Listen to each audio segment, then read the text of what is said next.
Now, without any delay, I would like to hand over to Brother Mark Young, whom you all are well versed with.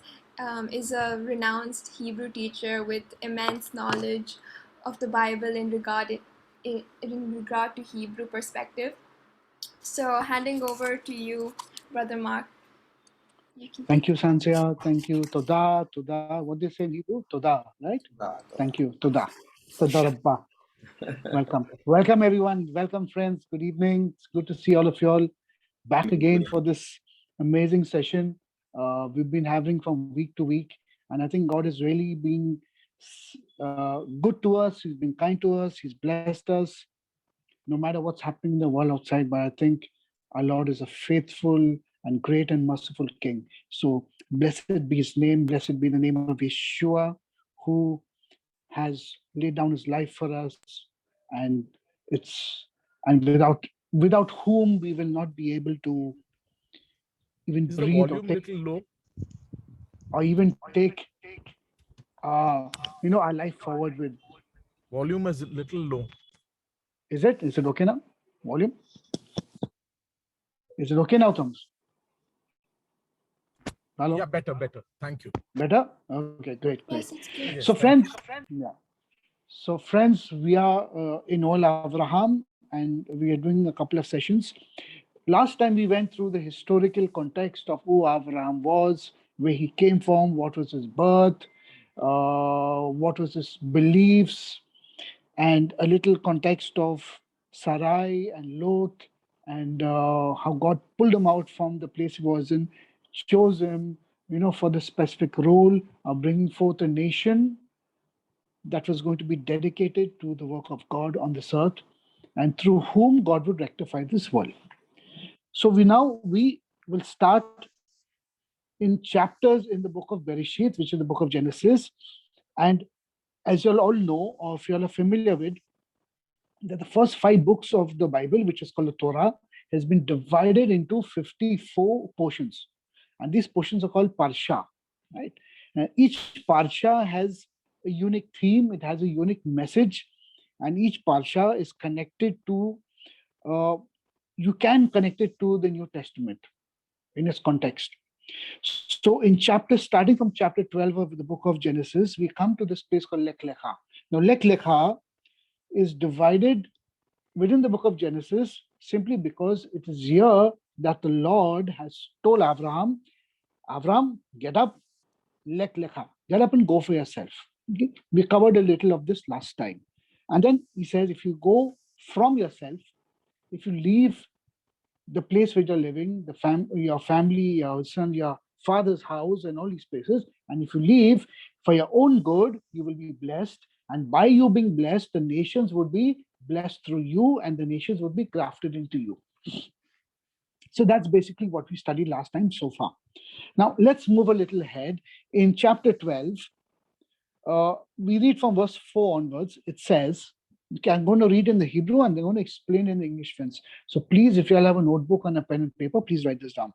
It says, Vayelek Avram kasher daber elav Adonai vayelek itho lot ve'Abram ben chamsha shanim u shavaim shana be'adzo mecharon. And Abraham went forth as the Lord had commanded him, and Lot went with him. Abraham was 75 years old when he left Haran. So he left Haran, the place where his brother died, and also Terach, his father, died. He's 75 years old, and he's moving towards the land of Canaan.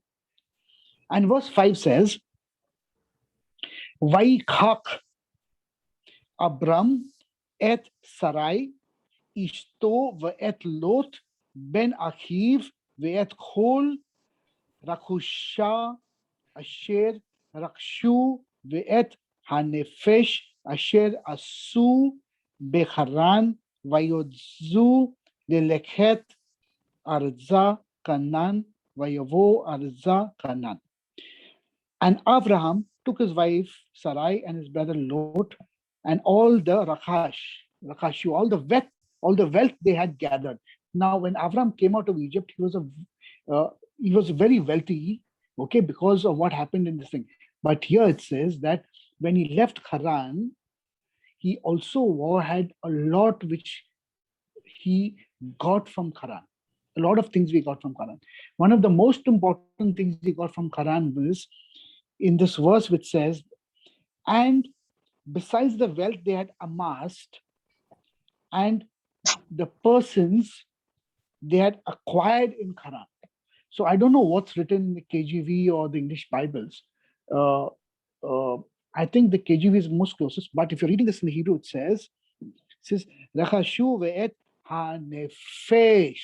Now the word nefesh simply means souls. And the souls they had acquired in Haran. And this is very, very important. It is not saying anashim, men. It's not saying enosh, mortals. It's not saying Adam, men. It's saying nefesh. And this should catch our attention immediately. Avraham was in the business of acquiring souls. Very, very important to read in the right context. So what was he doing? What was Abraham doing? Acquiring souls. Let's read further. Then it says, and they set out for the land of Canaan, and into the land of Canaan they came. Whenever something's repeated in the Torah and the Bible, it is superfluous. It sounds unnecessary, but it is indicating something important to us. Because nothing is mentioned double without any reason. So it says, and they set out for Canaan. And when they arrived at the land of Canaan, Avram passed through the land as far as the site of Shechem. And it says, at the Elon Hamoreh, the Canaanites were then in the land. Now, notice this place. What is Avram doing? Avram is traveling, and he's traveling, and he's traveling. He's not settling in a certain place, and he's saying, okay, this is a lovely place, and I'm going to build a city out here, and I'm going to name it Abraham. The rest of this world, in chapters 11, they are finding a place, they are building cities, they're doing things for themselves. Abraham is not doing that. He's traveling. He's a sojourner. He's a ger. What is he? He's a ger. In the Hebrew term, he's a ger. He's sojourning in the land, which means he's searching for something. What is he searching for? Because he's saying, maybe if I go there, the presence of God is in that place. Maybe the presence of God is out here. Let me go here. And let me go here. Let me go here. So he was on a search. Then he comes to this place called, it says, Abram Be'aretz ad Machom. He came unto the place, Machom. Now, this is the beauty of the Hebrew language. Whenever you read this word Machom, it talks about a place.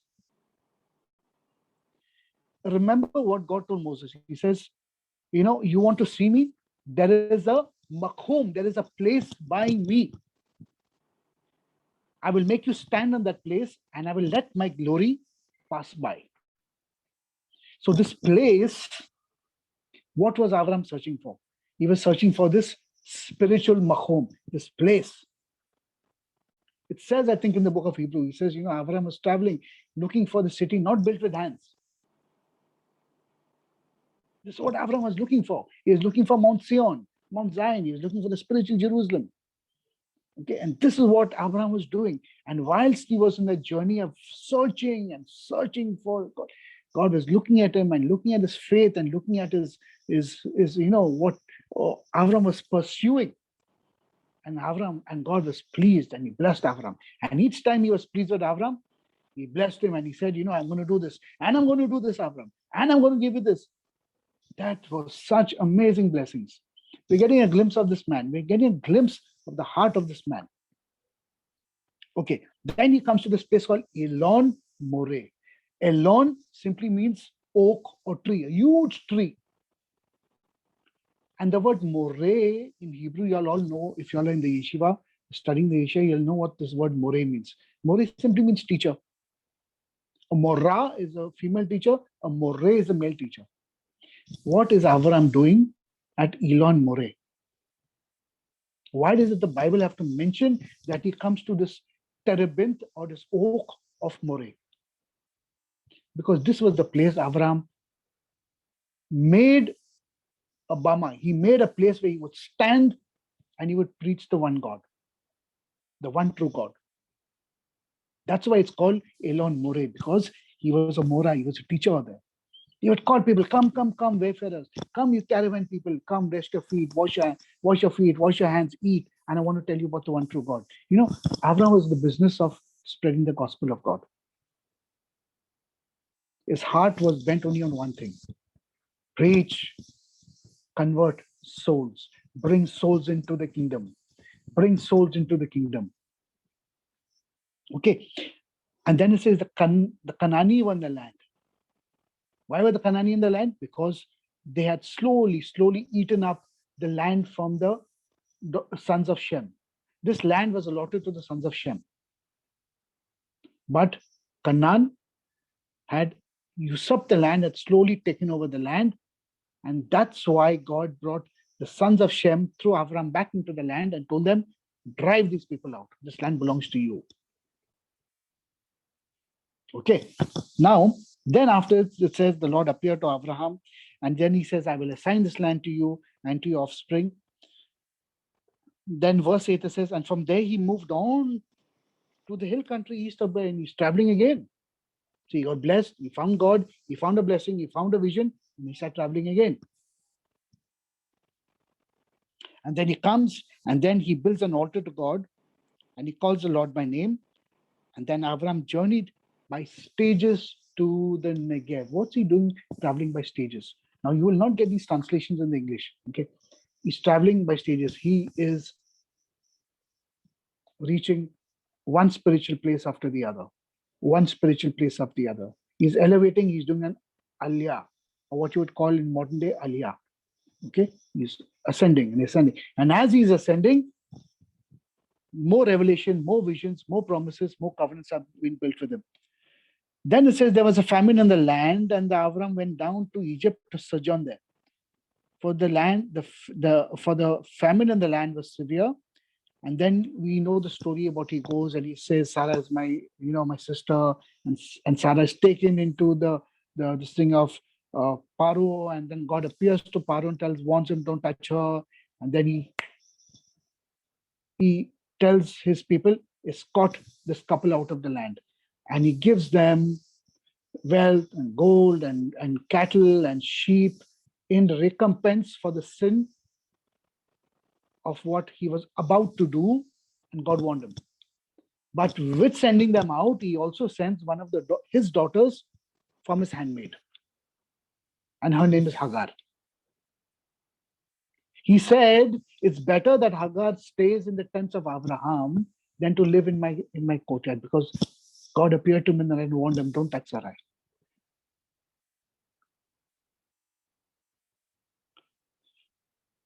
Now, Hagar joins Sarai. She's a confidant of Sarai, and she's also of some royal stock. That's why Sarai trusts Hagar to give her a child. Please understand what's happening now. Okay? Because if you look at Sarai, she would just not pick up somebody in the camp and say, okay, you come here and give me a son. She would have to have some intimate, relationship with that, someone of pedigree, some of status. This is exactly what's happening. Now, then it says, the Lord afflicted Abraham and his household with mighty plagues on account of Sarai, the wife of him. And then Pharaoh chases him out. Verse chapter 13. From Egypt, Abraham went up to the Negev with his wife and all he possessed, together with Lot. And it says now Abraham became very rich because of Sarai. Because of Sarai, God blessed Abraham. Okay, and now we read the story where Lot is having a problem with Abraham.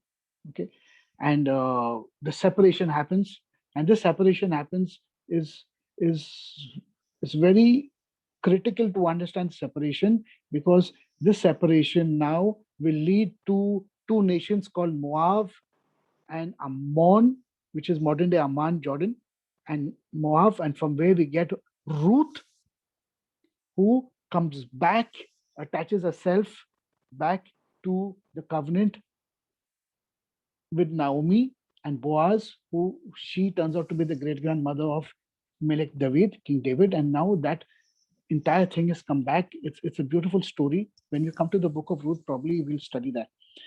So this is what this thing. But Abraham, but look at Abraham. He's a really an amazing person. When all this is happening, he tells Lord, he says, Lord, let's not fight. If you think that we cannot agree together, go your way. Go your way. But that does not mean that Abraham loses sight of Lot. He does not lose sight of Lot. He lets Lot go, but he's watching Lot. He is supervising Lot in a spiritual way, because what happens is in chapter 14, we read about the war of the 5 kings against the 4. But it's only after Lot separates from Abraham that God tells Abraham, now raise your eyes and look and see. Somebody's mic is on. Raise your eyes, look and see. From the north to the south, to east and the west, I will give you all the land for you and your offspring forever.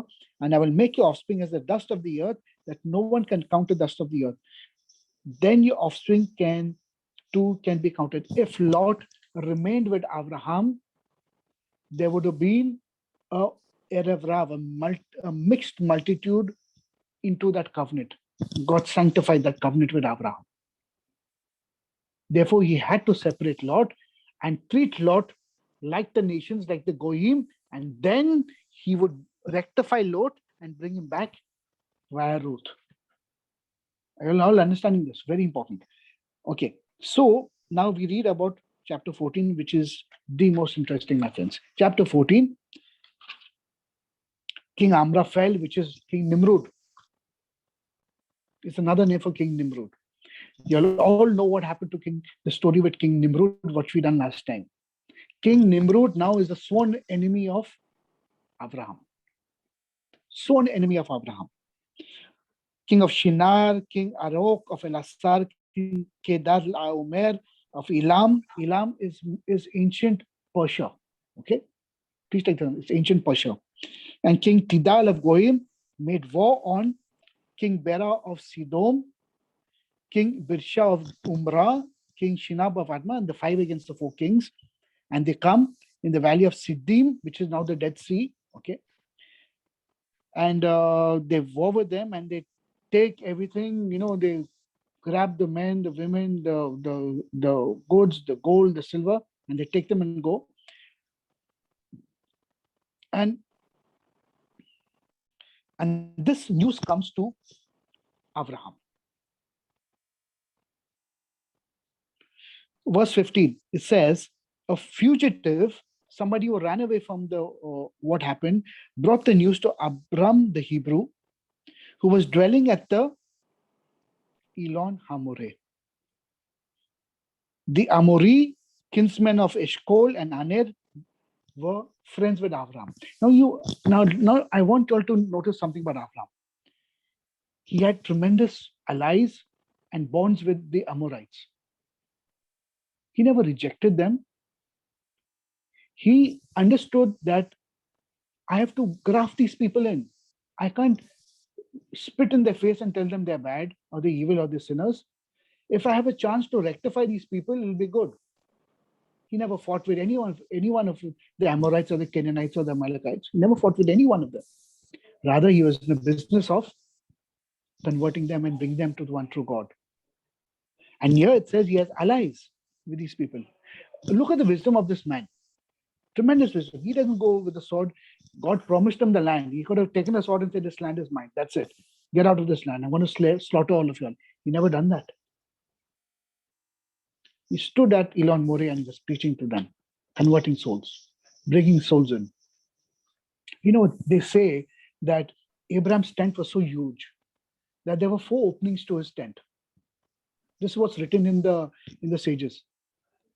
that people would come in from the east, they would wash their feet, wash their face, rest, eat. They would hear Abraham's word and the gospel, what he was preaching, and they would go out in the west. And if they came from the north, they would go out in the south. He would never leave a single soul without telling them about God. That is why in chapter 18, I think it is, in chapter 18, yeah. In verse 1, it says, and the Lord appeared to him at the Elon Hamoreh as he was sitting at the entrance of this tent as the day grew hot. What was he doing sitting at the entrance of the tent? Do you know what he was doing? No, if I have been in the desert and it's pretty hot during the day, 50, 52, 53 degrees, my friends. He was sitting at the entrance of the tent catching flies? No. He was waiting for people to pass, caravans to pass. He was waiting for people to move around. He would run and say, come, come, come, come, my friends, come, sit down, eat, refresh yourself. And this is the point, that at this action of his, that God appears to him. The three men appear to him, right? The angels appear to him. Because this is what he used to do every day. Now, tell us one thing. Are we deficiency in these characteristics with Abraham? I know for a fact that if someone comes to my house also, hello, hi, how are you, from the door? Even if I bring him into house, I may even forget to give him a glass of water. This is the modern world we live in, my friends. Hak Nasat Orkim is a great, great merit in the kingdom of God. You know what Hak Nasat Orkim is? Hospitality. We've all forgotten to be hospitable. We've all forgotten the art of making friends. Everything that I'm telling you has nuggets of great wisdom.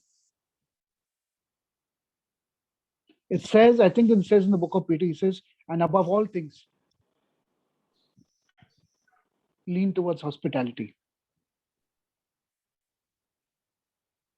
It's just something we just read in the New Testament. Say, okay, we just read about hospitality. What does it mean to be hospitable? You're hospitable because you want to open your door to anyone? No, no, no. You're hospitable because you have to bring that person in and preach the gospel.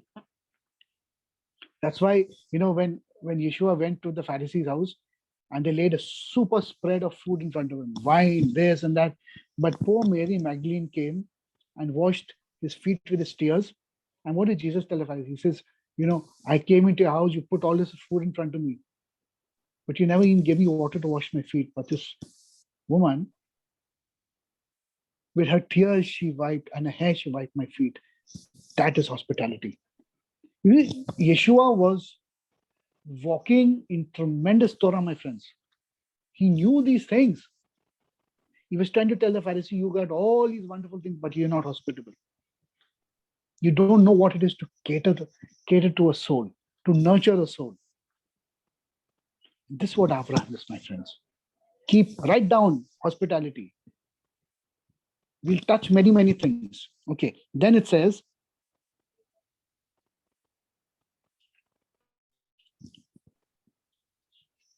verse 14. When Avram heard that his kinsmen had been taken captive, he mustered his men of his house, those born into his household, numbering 313, and went in pursuit as far as Dan, which is north of Damascus. Now let's read this in the Hebrew, because this is tremendous. Verse 14. It says, Vaishma Abram ki nishba Akiv vayorek et Kinachuv Yaldi Beto Shimona Asar Yishlosh Meod Vayridaf Ad Dan. And he says, and when Avram heard that his from his tribe, Nishba, brothers, Vayorek, has been taken captive. It says, and then it says Khanikav. He says, and he, what did he do? He says he mustered the people from his camp. Now, this word Khanikav is an amazing word because it's the same word that's used to train, to bring somebody into a kind of commitment. It's the same word that is used to say that this person is being ministered under this person. That means Avraham was training the people in his household.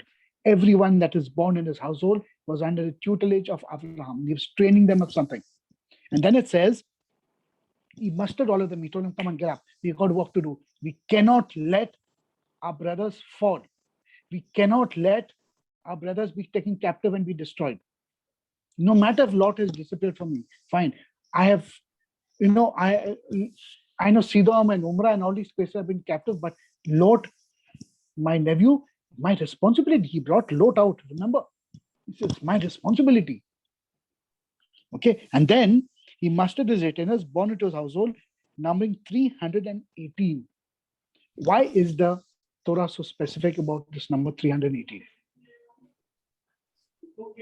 See, these are the mystery sword level things that we don't know, right, when we're reading this.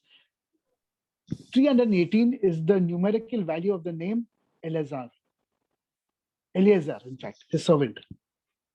Because if I have to put down, let me write this down for you. Let me tell you,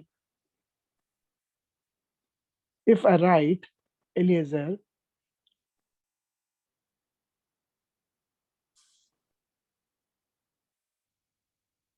if I write the word Eliezer, this is 1, this is 30, this is 10, this is 70, this is 7, and this is 300. This is how much? No, Eliezer, sorry, it's 200. 200. So 270, 300, 310, 370, 318 is the numerical value of Eliezer. And this is exactly the amount of people that Avraham took. So what is the Bible telling us?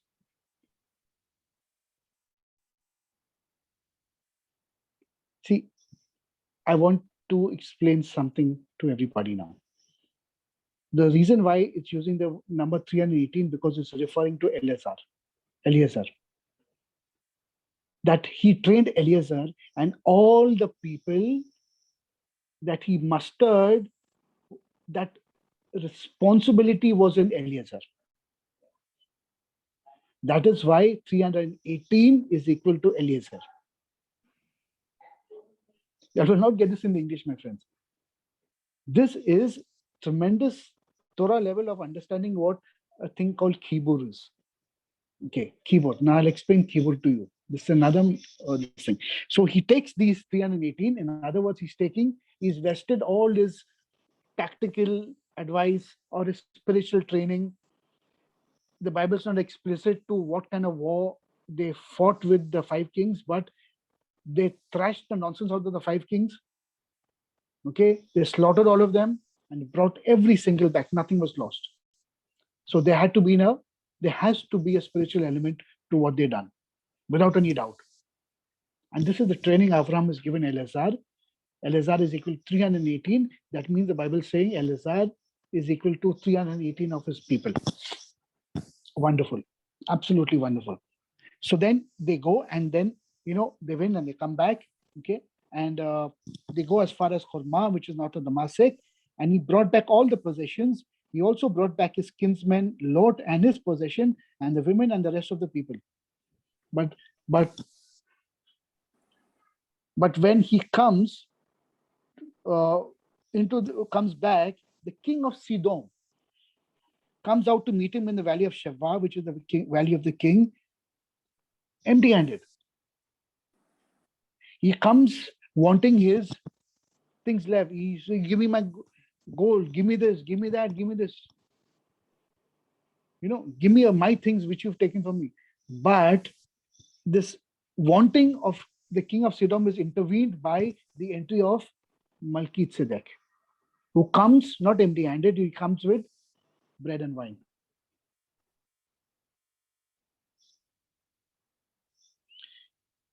When he returned from defeating Kedar and the kings with him, the king of Sidon came out to meet him in the valley of Shaveh, which is the valley of the king, and King Melchizedek of Shalem brought out bread and wine. Now, if you're looking at this word, it uses the word hodzia. Hodzia. He produced bread and wine. An amazing word. It doesn't say Vayichak lechem yayim. He didn't say that he took bread and wine and he gave Avraham. By Hodzia, he produced bread and wine. What's happening out here? And why is he bringing bread and wine? Because bread and wine is a part of the Shlamim offering. It's a part of the peace offering. So what is Melchizedek doing, bringing a peace offering to Avraham? You know why? And this is one of the reasons I say that Melchizedek of his day was none other than Shem.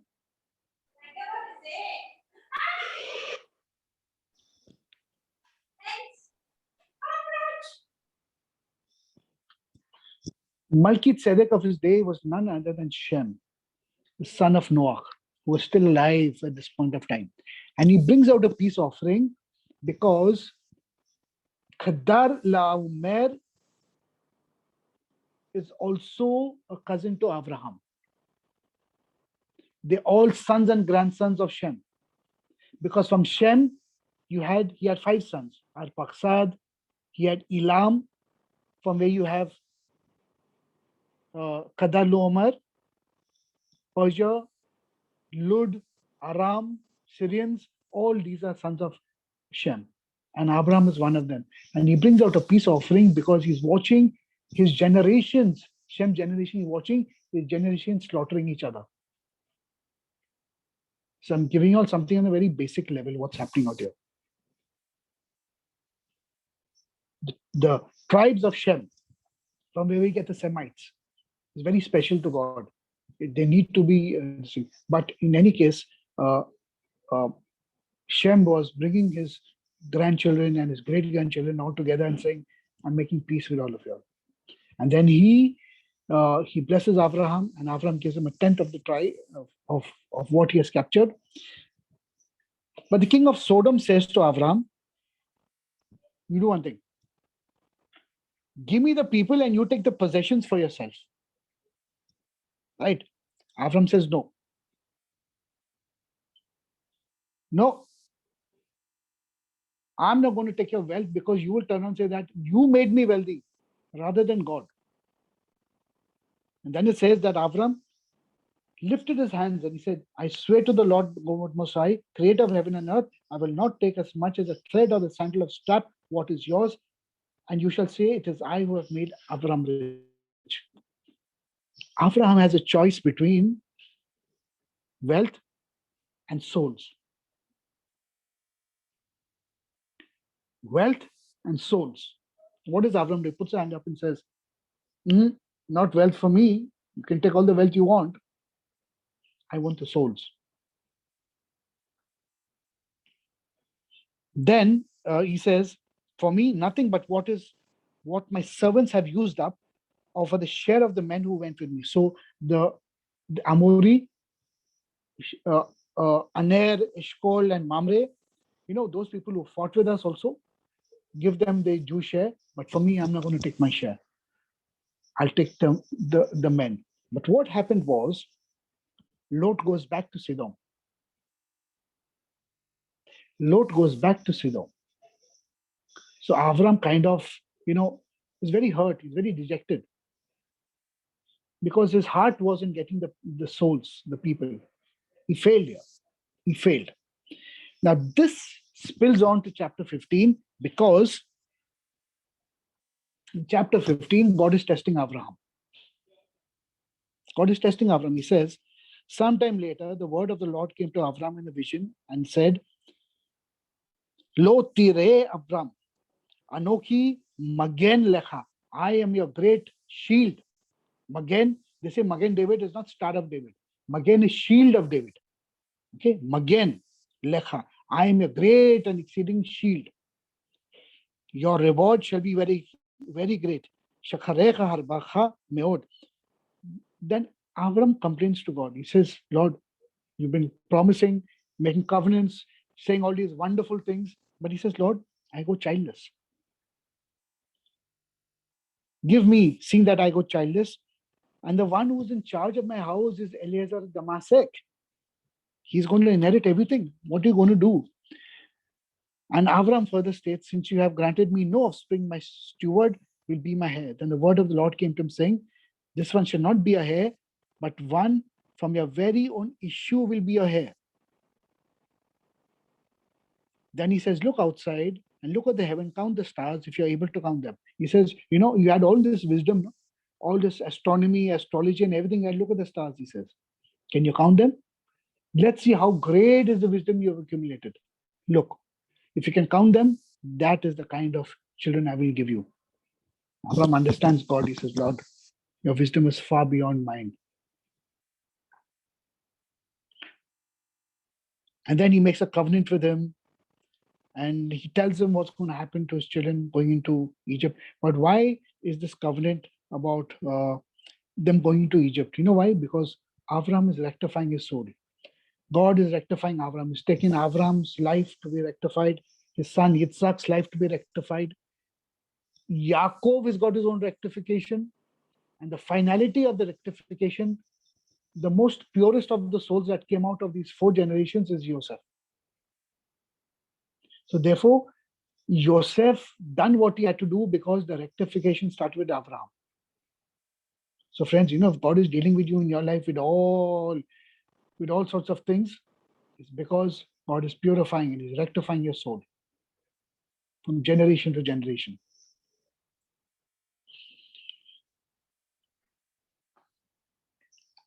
So based on this now, this Abraham understands something very important. This tie, this longing for each other, this kibur, this binding, this unity, this oneness. Okay, the right meaning of this word kibur is to be linked, tightly linked to each other.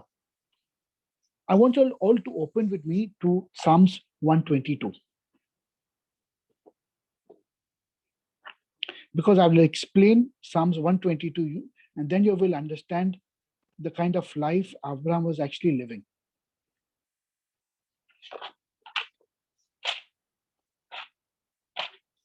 If you have time. Oh, okay. Well, let me just run through this very fast. 122.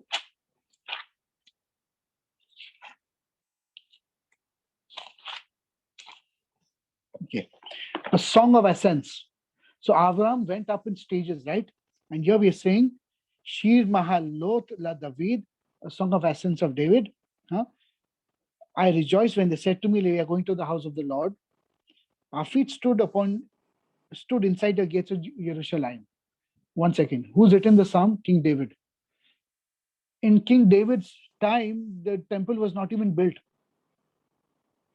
Did you all realize this? So what house of the Lord is he talking about? He's talking about the spiritual Jerusalem. Then he says, Jerusalem is built up, a city knit together. Yerushalayim habin iya keir shekubra, from the word kaver. I keep using this word kaber. From the word keber means friend. Kever is friendship. From where you get the word kibur, which is very, loosely translated as fellowship in the New Testament. Because there's no such word as fellowship in the original Hebrew. There's no such word as fellowship in the Hebrew. It's the word kibur. Kibur simply means a spiritual intimacy. God says, I know Avraham, that he will teach and he will train his children in the ways and in my commandments and my instructions. This was the community Avraham was building. Spiritual oneness and intimacy with God, and changing the world one soul at a time, building the kingdom one child at a time.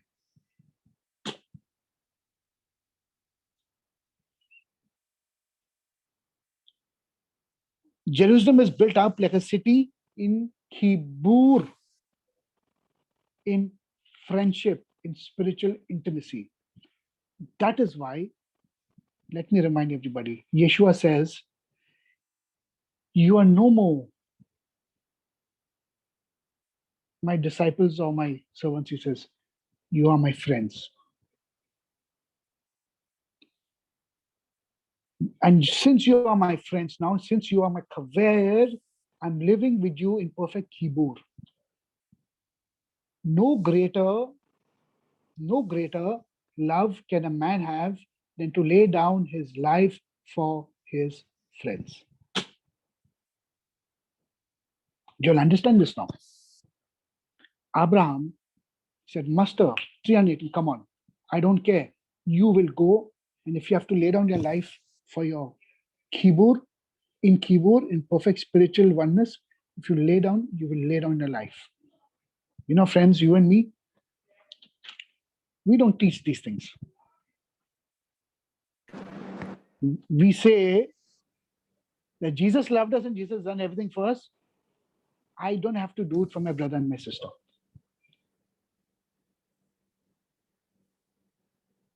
Please understand. Jesus also preached kibur. Jesus also preached this oneness. In the Gospel of John, chapter 17, says, Father, just as you and me are one, that they, you and me, will all be one, and we will live in that kibur, in that oneness, in this akdut. The life of community living that Jesus had with his disciples was phenomenal. The shoots, the very early shoots of this, we see in the life of Abraham. If we can only get a glimpse, a 5-minute glimpse of the life Yeshua had with his disciples, when he sat, he ate with them, when he sang with them, when he danced with them, when he spent that precious time with them, your life will change. You'll never want to spend even 1 minute of your life on this earth. Not even 1 minute.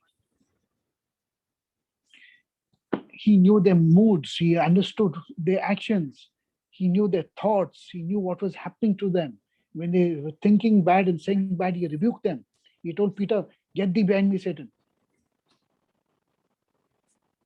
That was the kind of intimacy Jesus had with his disciples.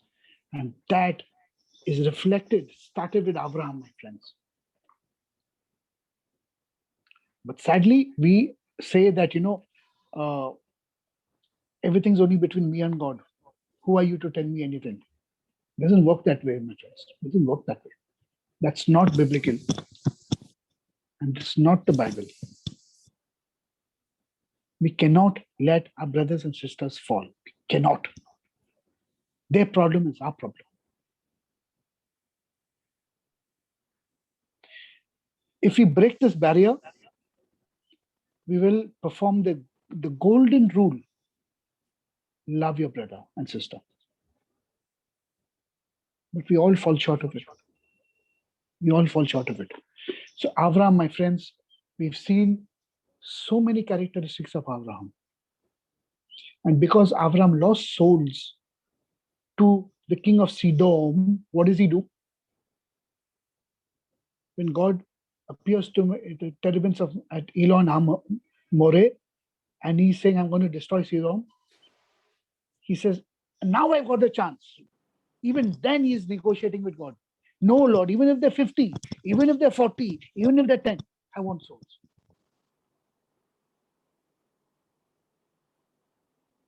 Amazing. This man is absolutely amazing. But I want you all to know that it says in chapter 14 it says, and when he took his servants and he deployed them and he defeated them, he says he pursued them as far as Khurba. This word pursued is the word radaf in Hebrew. Radaf. What's radaf? Radaf is the modern Hebrew word for being obsessive. If you go in Israel to a shrink or to a psychiatrist and you tell him that you're obsessive, compulsive, he say tirdof. You're suffering from radaf, from obsession, pursuit. Therefore, Moses says in the book of Deuteronomy, he says, Tzedek, Tzedek, tirdof. Righteousness and justice, justice you shall pursue. You shall go absolutely schizophrenic, absolutely obsessive about pursuing justice in life. Avraham pursued justice. He was not hunting them down. He was pursuing justice. He brought justice. He came back, brought souls back. He lost the souls to Sodom. But when he had the chance, that's why God gave him a chance again.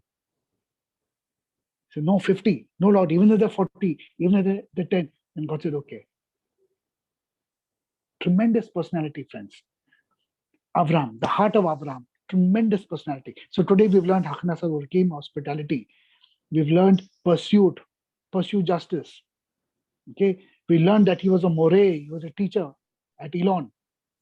He was preaching the one true God. He was winning souls. So many things, friends. Okay, so I think we're running out of time also, friends. Till next Thursday, we will keep studying more and more of Avraham because it gets more and more interesting as his life comes out and his characteristics and his Middot, his attributes come out. It's something that we really need to learn from. So, friends, shalom to each one of y'all, and Laila Tov, good night. Till I see you next Thursday. Shalom, everyone. God bless. Thank you.